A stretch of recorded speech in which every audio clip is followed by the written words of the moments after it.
हाँ तो भाई, क्या हाल है आप सभी के? चलिए, अच्छे हैं सभी, अच्छी बात है।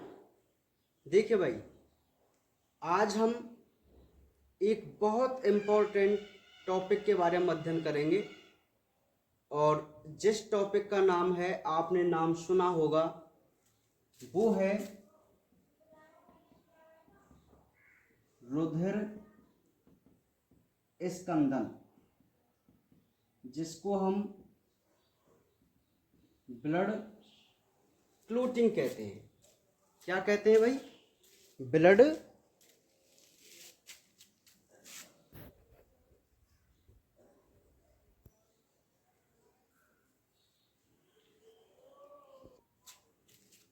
ठीक है।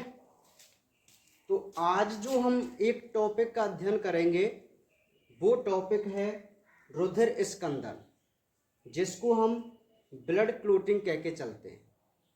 ठीक है भाई। रुधिर स्कंदन के बारे में आपको एक पहले छोटी सी बात बताऊं कि आपने देखा होगा कि जब हमारे शरीर के किसी भाग पर कट लग जाता है तो ब्लड बहता है, रक्त बहता है, और रक्त बहने के कुछ समय बाद जो ब्लड है वो अपने आप रुक जाता है। होता है ना ऐसा? तो रुधिर का अपने आप रुक जाना ही ब्लड स्कंदन कहलाता है, ब्लड क्लोटिंग कहलाता है। स्कंदन का मतलब है जमना, थक्का जमना। ठीक है। लेकिन आज हम ये समझने की कोशिश करेंगे कि आखिर जो ये ब्लड है वो कोगुलेट कैसे हुआ, स्कंदित कैसे हुआ, जमा कैसे। ठीक है, उसी को हम देखने की कोशिश करेंगे।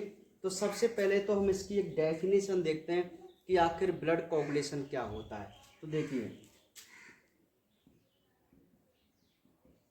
रुधिर का वाहिका से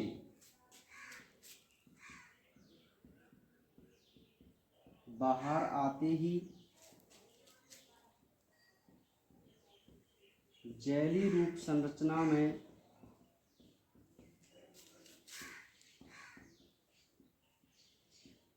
बदल जाना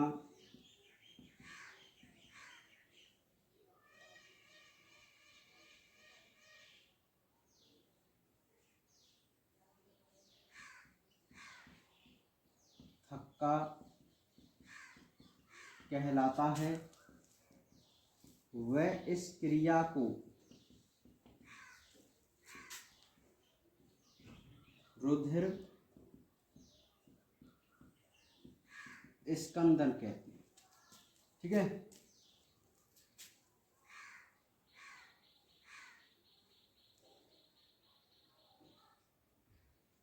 बदल जाता है जो थक्का कहलाता है। सुनिए भाई, होता क्या है कि यदि हम जैसे उंगली पर कट लगा दें तो यहाँ पर क्या होता है, कुछ समय ब्लड बहता है और कुछ समय बाद वो ब्लड जमा हो जाता है, जम जाता है। तो एक परिभाषा बनती है कि रुधिर वाहिका से बाहर आते ही, यानी कि यहाँ पर जो धमनी वगैरह हैं वो वाहिका है, उनसे जैसे ही रुधिर बाहर आता है तो जैली रूपी संरचना में वो बदल जाता है। एक जेल जैसी संरचना, एक गाढ़ी संरचना में वो बदल जाता है। उस गाढ़ी संरचना को हम कहते हैं थक्का, और इस पूरी प्रक्रिया को हम कहते हैं रुधिर स्कंदन। क्या कहते हैं? रुधिर स्कंदन। ठीक है। और एक बात होती है, जो पदार्थ इस क्रिया में भाग लेते हैं उन्हें स्कंदन कारक कहते हैं। अर्थात रुधिर का थक्का जमाने में जो पदार्थ भूमिका निभाते हैं, उन पदार्थों को हम स्कंदन कारक कहते हैं।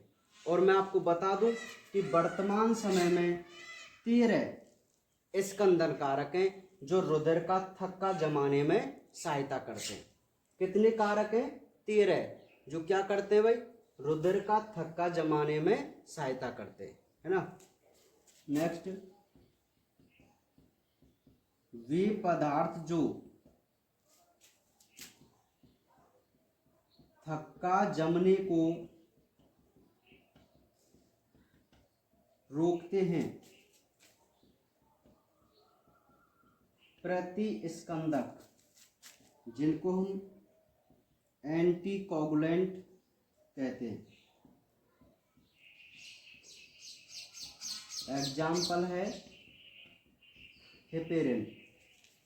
ये बहुत इंपॉर्टेंट पॉइंट है जो मैंने आपके सामने लिखा है, और वो क्या है कि भाई ऐसे पदार्थ जो रुधिर का थक्का जमने से रोकें। देखो, वो पदार्थ जो रुधिर का थक्का जमाए उन्हें तो कहते हैं स्कंदन कारक, लेकिन कुछ पदार्थ ऐसे भी होते हैं जो रुधिर का थक्का नहीं जमने देते। तो ऐसे पदार्थ जो रुधिर का थक्का नहीं जमने देते उनको हम प्रतिस्कंदक या एंटीकोगुलेंट पदार्थ कहते हैं, जैसे हेपेरिन। तो ये हेपेरिन एक बहुत ही इम्पोर्टेंट शब्द है। मैं आपको बता रहा हूँ कि आखिर ये हेपेरिन क्या चीज़ है। देखो, हमारी जो रुधिर वाहिका होती हैं, धमनी और सिरा, इनमें ब्लड बहता है, लेकिन इनमें कभी भी रुधिर का थक्का नहीं जमता। क्यों नहीं जमता? क्योंकि हमारी रुधिर वाहिकाओं में यकृत के द्वारा बनाया गया एक पदार्थ होता है जिसको हम हेपेरिन कहते हैं। तो ये हेपेरिन हमारी वाहिकाओं में होता है जो रुधिर का थक्का नहीं जमने देता। ठीक है, तो हम इस हेपेरिन को क्या बोलेंगे? प्रतिस्कंदक पदार्थ बोलेंगे। ठीक है, समझ में आ गई बात। नेक्स्ट पॉइंट, स्कंदन क्रिया में 2 से 6 मिनट लगते हैं। 10 मिनट तक भी मानते हैं, लेकिन एनसीईआरटी में तुम्हारी जो सिलेबस उसमें 2 से 6 मिनट दिया है, तो इसलिए मैंने ये लिखा है। मतलब ब्लड निकलता है तो अधिकतम 6 मिनट तक, तो 6 या 7 मिनट तक जो हमारा रुधिर है वो जम जाना चाहिए। यदि इतने समय के बाद भी नहीं जम रहा है तो आपको कोई ना कोई बीमारी है। ठीक है, बात समझ में आ रही है। यदि किसी व्यक्ति का 6-7 मिनट तक ब्लड का थक्का नहीं जमे और लगातार ब्लड बह रहा है तो आप समझ लेना कि कोई ना कोई उसको बीमारी है। जैसे हीमोफीलिया। हीमोफीलिया एक ऐसी बीमारी होती है जिसमें स्कंदन कारकों का निर्माण नहीं होता, और यदि उसके कहीं कट लग जाए तो उसके रुधिर का थक्का नहीं जमता। ठीक है, तो ये नॉर्मल प्रक्रिया कितने मिनट की होती है? 2 से 6 मिनट की होती है। ठीक है, तो ये कुछ हमारे बेसिक पॉइंट थे जो रुधिर स्कंदन के बारे में हमने पढ़ने थे। अब हम नेक्स्ट और इम्पोर्टेंट अपने टॉपिक की तरफ चलें तो हम देखेंगे इसकी क्रियाविधि को।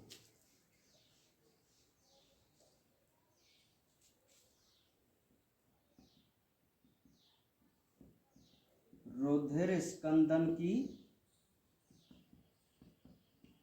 क्रियाविधि। ठीक है भाई,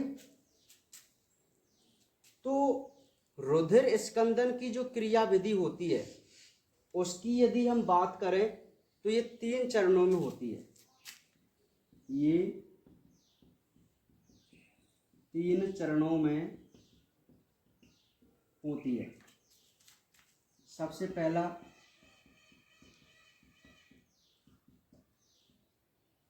प्रोथ्रोम्बिन सक्रियक का निर्माण, दूसरा है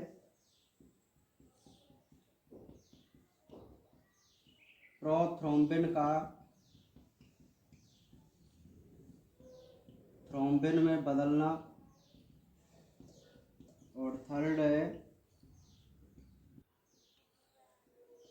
फाइब्रिनोजन का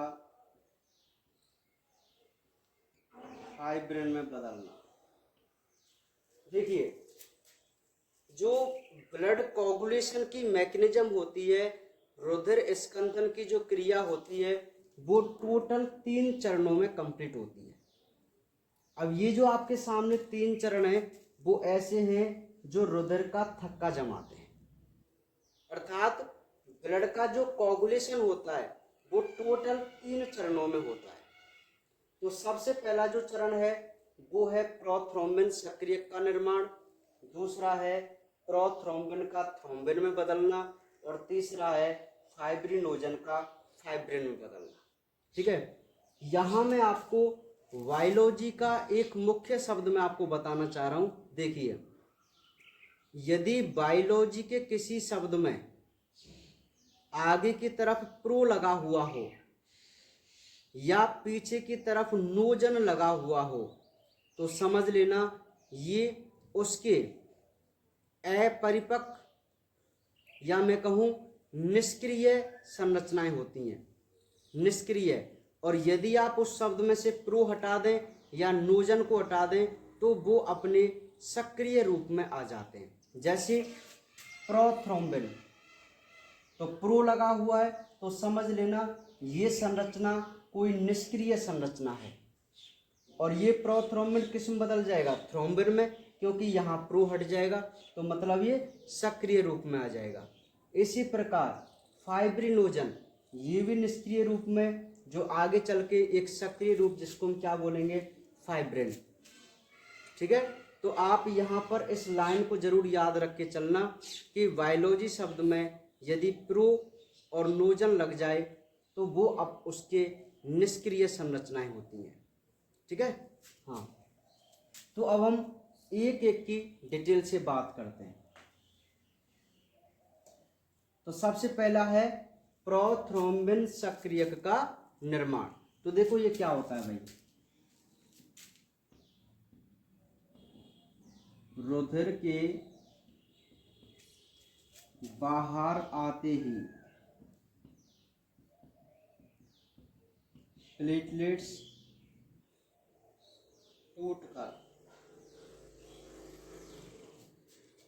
थ्रोम्बोप्लास्टिन बनाती हैं जो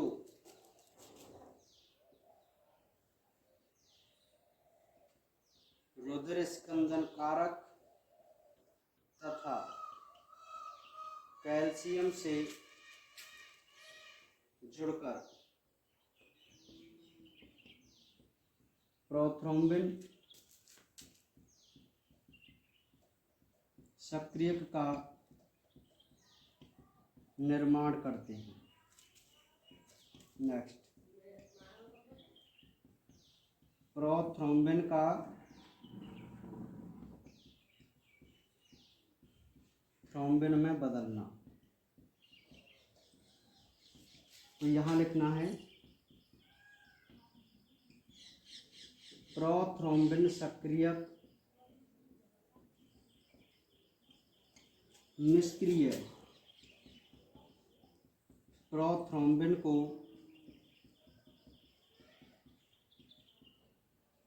थ्रोम्बिन में बदल देता है। तीसरा है फाइब्रिनोजन का फाइब्रिन में बदलना। तो यहाँ हम लिखेंगे फाइब्रिनोजन एक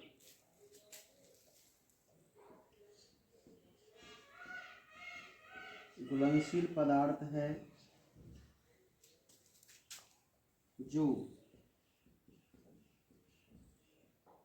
थ्रोम्बिन से अघुलनशील फाइब्रिन में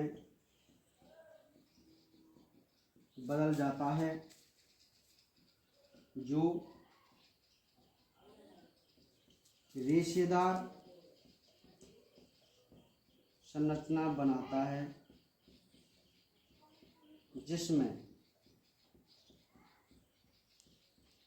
रक्त कणिकाएं फंस जाती हैं, वे थक्का बन जाता है। ठीक है, पहले तो आप इसका स्क्रीनशॉट लीजिए, ये जो पूरी थ्योरी है जिसके 3 चरण हम पढ़ के चल रहे हैं। ठीक है, देखिए भाई, तो अब आप जरा ध्यानपूर्वक समझने की कोशिश कीजिए कि रुधिर के थक्के जमने की जो प्रक्रिया है वो बहुत ही नॉर्मल सी छोटी सी प्रक्रिया है। देखिए भाई, रुधिर का थक्का टोटल 3 चरणों में बनता है। तो सबसे पहला जो चरण है वो है प्रोथ्रोम्बिन सक्रियक का निर्माण, कि आखिर आपको सबसे पहले एक ऐसा पदार्थ बनाना है जो प्रोथ्रोम्बिन को क्या करे, सक्रिय करे। समझ में आ गई बात? अच्छा, ये प्रोथ्रोम्बिन है मतलब एक निष्क्रिय संरचना है, तो उसको सक्रिय करने वाला कोई जो पदार्थ होगा उसको हम प्रोथ्रोम्बिन सक्रियक नहीं बोलेंगे। ब्लड के थक्का जमाने में जो सबसे ज्यादा अहम भूमिका निभाता है वो निभाता है प्रोथ्रोम्बिन। प्रोथ्रोम्बिन, या जिसको आप थ्रोम्बिन में बदल सकते हैं बाद में, ना। तो सबसे पहले आप एक ऐसे पदार्थ का निर्माण करेंगे जो प्रोथ्रोम्बिन को क्या करे, सक्रिय। अब ये कैसे बनता है वो देखिए कि भाई, जब रुधिर वाहिकाओं के अंदर होता है तो उसकी क्रिया वायु से नहीं हो पाती ना। लेकिन जैसे ही कट लग जाए और ब्लड यदि बाहर आ जाए, कट लगने पर रक्त यदि बाहर आता है तो क्या होता है कि जो प्लेटलेट्स होती हैं, रक्त में प्लेटलेट्स होती हैं, आपने सुना होगा रक्त कणिकाएं, आरबीसी, डब्ल्यूबीसी और प्लेटलेट्स। तो जो प्लेटलेट्स होती है, मैं आपको बता दूं, रक्त का थक्का जमाने में केवल प्लेटलेट्स ही मेन भूमिका निभाती हैं, थ्रोम्बोसाइट जिनको बोलते हैं। ठीक है, तो ये जो प्लेटलेट्स होती हैं वो वायु के संपर्क में आते ही टूट जाती हैं और टूटकर एक पदार्थ बनाती हैं, थ्रोम्बोप्लास्टिन। अब आप यहाँ पे ध्यान देके चलना, दिमाग में सेट करना कि भाई ब्लड बाहर निकला और प्लेटलेट्स ने वायु से क्रिया की और टूटकर क्या बना दिया, थ्रोम्बोप्लास्टिन बना दिया। तो सबसे पहले बना थ्रोम्बोप्लास्टिन। ये थ्रोम्बोप्लास्टिन क्या करता है कि जो हमारे रुधिर स्कंदन कारक होते हैं, जो निष्क्रिय रूप में होते हैं, उनको पहले करता है सक्रिय। ठीक है, और उन स्कंदन कारक को जैसे ही सक्रिय कर देगा तो थ्रोम्बोप्लास्टिन, रुधिर स्कंदन कारक और कैल्शियम, ये तीनों जुड़कर एक ऐसी संरचना बनाते हैं जिसे हम प्रोथ्रोम्बिन सक्रियक कहते हैं। ठीक है, तो आखिर आपको पता चल गया कि किस प्रकार एक प्रोथ्रोम्बिन सक्रियक का निर्माण हुआ। बहुत सिंपल सी बात है कि प्लेटलेट्स वायु से क्रिया की, टूटकर एक थ्रोम्बोप्लास्टिन पदार्थ बनाया जो स्कंदन कारक और कैल्शियम के साथ मिलकर एक प्रोथ्रोम्बिन सक्रियक का क्या करता है, निर्माण करता है। ठीक है, सेकंड, प्रोथ्रोम्बिन का थ्रोम्बिन में बदलना। अब जब हमने प्रोथ्रोम्बिन सक्रियक का निर्माण कर लिया तो सिंपल सी बात है, अब हम अपने निष्क्रिय प्रोथ्रोम्बिन को किस में बदलेंगे, सक्रिय थ्रोम्बिन में बदलेंगे। तो एक सिंपल सी बात हो जाती है कि जो प्रोथ्रोम्बिन सक्रियक होता है, प्रोथ्रोम्बिन सक्रियक होता है जो निष्क्रिय प्रोथ्रोम्बिन को किस में बदल देता है, थ्रोम्बिन में बदल देता है। ठीक है, अब आपके पास थ्रोम्बिन नाम का पदार्थ है। अब ये थ्रोम्बिन क्या करता है, तो तीसरा चरण है फाइब्रिनोजन का फाइब्रिन में बदलना। अब देखो, फाइबर का मतलब क्या होता है, फाइबर का मतलब होता है रेशे जैसी संरचना, है ना। तो अब ये जो फाइब्रिनोजन है, तो नोजन लगा हुआ है मतलब एक निष्क्रिय रूप है। तो फाइब्रिनोजन एक ऐसा पदार्थ होता है जो वसा में घुलनशील होता है। घुलन मतलब घुला हुआ रहता है, तो वो दिखाई नहीं देता फाइब्रिनोजन। लेकिन यदि हम इसको फाइब्रिन में बदल दें तो फाइब्रिन एक ऐसी संरचना है जो घुलता नहीं है ब्लड में या वसा में, जो भी है ना। तो यदि कोई चीज घुली हुई अवस्था में है तो वो हमें दिखाई नहीं देगा। लेकिन यदि कोई चीज उस किसी में नहीं घुलती है तो बताइए वो संरचना उसमें अलग से दिखाई देगी ना। ठीक है, तो यही काम हमें करना पड़ेगा कि जो हमने प्रोथ्रोम्बिन को थ्रोम्बिन में बदला था, तो वो थ्रोम्बिन क्या करता है, इस अघुलनशील फाइब्रिनोजन को, सॉरी घुलनशील फाइब्रिनोजन को अघुलनशील फाइब्रिन में बदल देता है। अब ये फाइब्रिन क्या करता है कि हमारे कटे हुए स्थान पर ऐसे रेशेदार संरचनाओं का एक जाल बना देता है, रेशेदार संरचनाओं का। और यदि जाल बन जाएगा तो क्या होगा कि भाई जो ब्लड बाहर निकल रहा है, वो ब्लड की जो कोशिका हैं, सॉरी कणिका हैं, वो उस जाल में फंस जाएंगी। और जैसे ही वो फंस जाएंगी तो धीरे धीरे वहाँ पर एक जेली जैसी एक कठोर संरचना बन जाएगी, और उसी को हम क्या नाम दे देते हैं, रुधिर का थक्का। समझ में आ गई आपको बात कि आखिर किस प्रकार रुधिर का थक्का बना। बहुत ही सिंपल से इसके चरण है कि सबसे पहले हमने प्रोथ्रोम्बिन सक्रियक बनाया, इस प्रोथ्रोम्बिन सक्रियक ने प्रोथ्रोम्बिन को थ्रोम्बिन में बदला, और इस थ्रोम्बिन ने घुलनशील फाइब्रिनोजन को अघुलनशील फाइब्रिन में बदला। और ये जो फाइब्रिन होते हैं वो रेशेदार संरचना बनाकर एक जाल बना देते हैं, जिसमें सभी रक्त कणिकाएं फंस जाती हैं, और एक रुधिर का क्या जम जाता है, थक्का जम जाता है। ठीक है, तो इस प्रकार होती है रुधिर स्कंदन की क्रिया। तो आपको समझ में आ गई कि आखिर रुधिर का थक्का किस प्रकार जमता है। तो एक बहुत ही सिंपल से चरण है भाई इसके। ठीक है, हाँ।